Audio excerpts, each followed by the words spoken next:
Umar ibn Khattab ரலியல்லாஹு அன்ஹு சொல்றாங்க, இன்ன அஃதல ஐஷின் அத்ரக்னாஹு பிஸ்ஸப்ர்.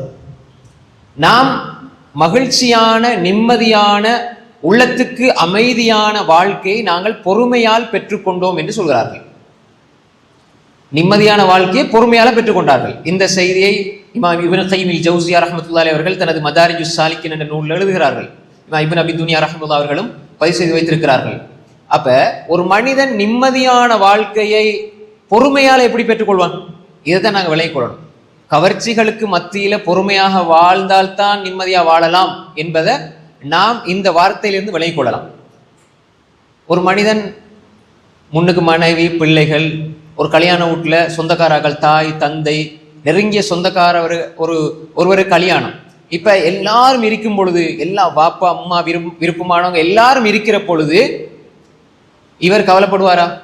என்ன செய்யணும், பொறுமையோட இங்க உட்கார்ந்துட்டு சொல்லுவாரா? இல்ல, சொல்ல மாட்டார். ஏன்னா அவர் இருக்கிறது ஆல்ரெடி சந்தோஷமா தான் இருக்கிறார். அவர் பொறுமை செய்ய வேண்டிய அவசியம் இல்லை. யாராவது அப்படி சொல்லுவோமா? இல்லை. அப்ப எனவே சந்தோஷத்தோட இருக்கிற ஒரு மனிதனுக்கு என்னதுக்கு பொறுமை? சந்தோஷத்தோட இருக்கிற ஒரு மனிதனுக்கு பொறுமை இல்லை, பொறுமை தேவையில்லை. ஒரு பெருநாளுடைய தினத்துல எல்லாரும் வாப்பா அம்மா நானா தம்பி தங்கச்சி எல்லாரும் ஒண்டா சேர்ந்து இருக்கும் பொழுது யாராவது ஓரத்துல போய் அழுதுட்டு இருப்பாங்களா? இல்ல, அழமாட்டாங்க. அங்க பொறுமை தேவையில்லை. அப்ப இது உமர் ரலியல்லாஹு அன்ஹு அவங்களுக்கு விளங்க இல்லையா? நாங்க நிம்மதியான வாழ்க்கையை பொறுமையால் பெற்றுக்கொண்டோம். நிம்மதியான மகிழ்ச்சியான வாழ்க்கை, உண்மையான மகிழ்ச்சியான வாழ்க்கையை பொறுமையால் பெற்றுக்கொண்டோம். இது எவ்வளவு பெரிய ஒரு தங்கத்தால் எழுத வேண்டிய தத்துவம் என்பதை நான் விளங்கப்படுத்துறேன் இன்ஷா அல்லாஹ். அன்புக்குரிய சகோதரர்களே, கவர்ச்சிகள் இருக்குதானே, உலகத்துல தெரிகிற கவர்ச்சிகள், இதுதான் நிம்மதி, சந்தோஷம், மகிழ்ச்சி என்று முஸ்லிம்கள் நினைக்க மாட்டாங்க, மூமின்கள் நினைக்க மாட்டாங்க. நாங்க எங்கட வாழ்க்கையில் நிம்மதியையும் அமைதியையும் எதால பெற்றுக்கொள்வோம்? சபரால பெற்றுக்கொள்வோம் என்று சொன்னால் நாங்க புரிந்து கொள்ளணும், நாங்க நினைச்சு கொண்டிருக்கிற சந்தோஷம், மகிழ்ச்சியல், அன்பு எல்லாமே, நாங்க நினைச்சு கொண்டிருக்கிற மகிழ்ச்சி, இன்பம், நாங்க நினைச்சு கொண்டிருப்பது என்பது எல்லாரும் சந்தோஷமா இருக்கிறது, எல்லாரும் மகிழ்ச்சியா இருக்கிறாங்க, எல்லாரும் எதை செஞ்சாலும் கேட்கப்படாது. இப்போ ஒரு பிள்ளைய கூப்பிட்டு உனக்கு என்ன சந்தோஷம்டா? எனக்கு டைமுக்கு அம்மா போனை தரணும், நான் ஃப்ரீ ஃபயர் விளையாடணும், அதே மாதிரி நான் சினிமா பார்க்கணும், நான் நல்ல நாடகங்கள் பார்க்கணும், நான் பாட்டு பார்க்கணும், பறிச்சா என் அம்மா சந்தோஷத்தை கெடுக்கிறாள் சொல்றாங்களா இல்லையா? அப்ப அவங்களுக்கு சந்தோஷம் எதுல அவங்க விளங்கி வச்சிருக்கிறாங்க? எதுண்டா போன் தான் சந்தோஷம்.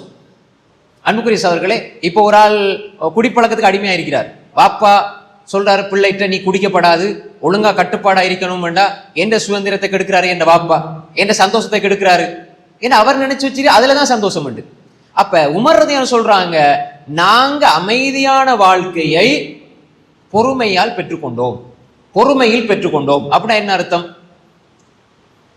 அன்புக்குரிய சகோதரர்களே, ஒரு முஃமின் இந்த கவர்ச்சிகளுக்கு மத்தியில, இந்த துனியாவுடைய அலங்காரங்களுக்கு மத்தியில ஒரு மனிதன் சபரோட இருக்கணும். சபர்னா நாங்க, பொறுமைனா நாங்க எப்படி விளங்கி வச்சிருக்கிறோம்? கஷ்டம் வந்தா தாங்கிக் கொள்ளணும், அதான் பொறுமை. அப்படிதான் நாங்க நினைச்சு வச்சிருக்கிறோம். அது பொறுமையில ஒரு வகை. இமாம் இப்னு கையிம் ரஹ்மத்துல்லாஹி அலைஹி, அதே அறிஞர், அவருக்கு ஒரு புத்தகம் இருக்கிறது, உத்தத்துஸ் சாபிரீன் வ தஹீரத்துஷ் ஷாக்கிரீன், அழகான புத்தகம், பொறுமை நன்றி செலுத்துதலை பத்தி எழுதியிருக்கிறார். அதில் இவர் சொல்லுகிறார், பொறுமை என்பது 3 வகை. பொறுமை என்பது 3 வகை. ஒன்று, ஒரு மனிதன் அல்லாஹ்வுக்கு கட்டுப்படுவதற்கு மனசு அப்படியே இறுக்கமா பிடிச்சு கொள்றார். அல்லாஹ் கட்டுப்படணும், அல்லாஹ் சொன்னதை எடுத்து நடப்பதற்கு பொறுமை தேவை. முதலாவது பொறுமை, அல்லாஹ் ஹராமாக்குனதை விடுறதுக்கு பொறுமை தேவை. இது 2வது பொறுமை, அல்லாஹ்வுடைய ஏற்பாட்டுல வாரது எங்களோட மனசுக்கு பிடிக்காம இருக்குதே, அந்த நேரத்தில் நாங்கள் அதை பொருந்தி கொண்டு பொறுமை செய்வது. 3 பொறுமைகள் இருக்கிறது. ஒரு மனிதனுக்கு பொறுமை இருந்தால்தான் முன்சப்ல தொழுவார், பொறுமை இருந்தால்தான் ஜமாத்தோட தொழுவார், பொறுமை இருந்தால்தான் மார்க்கத்தை படிப்பார், பொறுமை இருந்தால்தான் மார்க்கத்தை செயல்படுத்துவார். பொறுமை வேணும். இப்ப நிம்மதி வருமா? ஏன்னா அவர் வாழ்க்கை திக்ரோட தானே இருக்குது. 2வது ஹராம், வட்டி விளங்குது. இது உண்மையிலே அவர் பக்கத்து வீட்டுக்காரால் வட்டியோட, முன்னுக்குள்ள ஒரு வட்டியோட பினான்ஸ் போட்டு வாகனத்தை ஓடுறாரு, இவரு வட்டியோட தொடர்பு. ஆனா இவரு பாக்குறாரு, நான் மட்டும் மார்க்கம் மார்க்கம் மார்க்கண்டு ஒரே இப்படி ஏழ்மையா வாழ்ந்துட்டு இருக்கிறதா, நானும் போட்டு இப்படி எடுக்கலாம் தானே, காசு கடன் லோன் வாங்கலாம் தானே, வட்டிக்குள்ள போலாம் தானே. இப்ப இந்த நேரத்துல கல்ப கட்டுப்படுத்துறதுக்கு சபர், கவர்ச்சி தெரியும், இப்ப பொறுமை வேணும். இப்ப பொறுமை இருந்தா இவர் ஹராத்தை விட்டு தூரமாக நிம்மதி வரும். கவர்ச்சியில மாட்டிக்கிட்டு சந்தோஷம்னு நினைக்க மாட்டார். நிறைய பேர் கவர்ச்சிகளை சந்தோஷமா நினைச்சிட்டு இருக்கிறாங்க. அதை நான் சொல்லும்போது வழங்க உங்களுக்கு. இப்ப பாவத்தில் இருந்து விடுபடுவதற்கு பொறுமை தேவை. அடுத்தது, எனக்கு உடம்புல கொஞ்சம் வலி வருது, அதே மாதிரி கொஞ்சம் இழப்பு வருது, என்ன பொருளாதாரத்துல கொஞ்சம் இழப்பு வருது. இந்த நேரத்துல சரி, அல்லாஹு தாலா இப்ப என்ன சோதிக்கிறான்னு விளங்கி ரைட், நான் ஏண்ட அமலை செஞ்சுக்கிட்டு தான் இருப்பேன். இன்னும் அல்லாஹ் சோதிக்க அல்லாஹ்வை நெருங்கிட்டு தான் இருப்பேன். நான் பின்வாங்க மாட்டேன்னு சொல்லி சோதனைகளின் பொழுதும் பொறுமையாக இருந்தால், இந்த 3 பொறுமையினால் தான் நாங்கள் நல்ல வாழ்க்கையை பெற்றோம் என்று சொல்கிறார்கள். விளங்கப்படுத்துறேன். பொறுமைண்டா இந்த 3ஐயும் இணைச்சு பார்க்கணும்.